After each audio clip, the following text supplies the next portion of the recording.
वडा नम्बर चन्दागिरी वडा नम्बर 4 का वडा अध्यक्षज्यू र मञ्चमा आसीन सम्पूर्ण विशिष्ट अतिथि र अतिथिज्यूहरुमा म वीर कृष्ण महोदयको तर्फबाट तथा पनि हामी खेलेर आएका छौं र मेडल जितेर आएका छौं र त्यस्तै 2003 मा रविन्द्र गोपाली र हाम्रो बुधगैतो टिम पाकिस्तान पनि गएर खेलेर आएको छ र उहाँ विभिन्न निर्णायक मुख्य निर्णायक र जुरीका निर्वाहहरू यस बुधगैतोमा गर्दै उहाँले यस ठाउँको जुन अहिले यहाँ प्रतिले जुन आज देशभरिका खेलाडीहरू यस ठाउँमा आएर प्रतियोगिता खेल्न आफ्नो खेल प्रतिभा देखाउन अवसर पाउनु भएको छ र यस चन्दागिरी नगरपालिकाका नगर प्रमुख घनश्याम गिरीलाई मैले धन्यवाद दिन चाहन्छु। उहाँहरूको राष्ट्रिय प्रतियोगिता जस्तो यहाँ थाङकोटमा गरेर यस थाङकोट हामीले अझ अगाडि बढिरहेका छौं र सम्पूर्ण खेलाडीहरू अनुशासनमा बसेर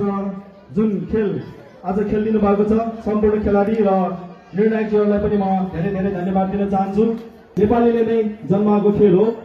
यो खेल अन्तर्राष्ट्रिय जगतमा पनि हामीले युरोपियन कन्ट्रीहरू लगायत पनि जुन यो ड्रेस कराते ड्रेस छ हामी जुन बोल्छौं यो खेलमा त्यही भाषा नै उहाँहरूले सिकेर प्रशिक्षण लिएर उहाँले त्यसरी नै सिकाइरहनु भएको छ। जस्तै विदेशी खेलहरू हामीले जापानिजबाट ल्याएको खेलहरूमा हामीले जापानिज भाषा बोले जस्तै बाहिर हाम्रो नेपाली भाषा खेलेर यस खेललाई हाम्रो खेल खेलिरहेको छन् र हाम्रो नेपाल देशलाई पहिचान गराउने गौरव हामीले ठाउँ पाएका छौँ भन्दै आजको यस प्रतियोगिता भव्य र सभ्य भएको भन्दै मेरो दुई शब्द मन्तव्य यही टुङ्ग्याउँछु।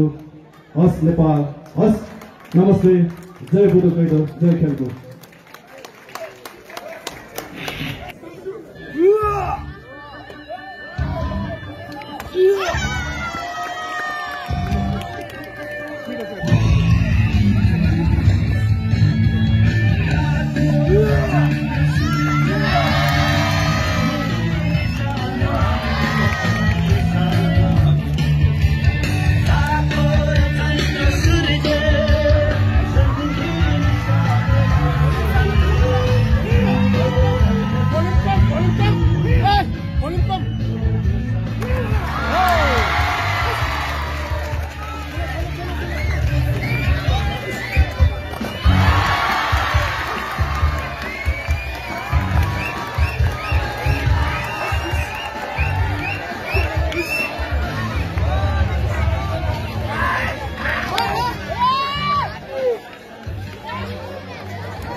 जोरदार तालीले हौसला बढाइदिनु होला। उहाँहरूले सफलतापूर्वक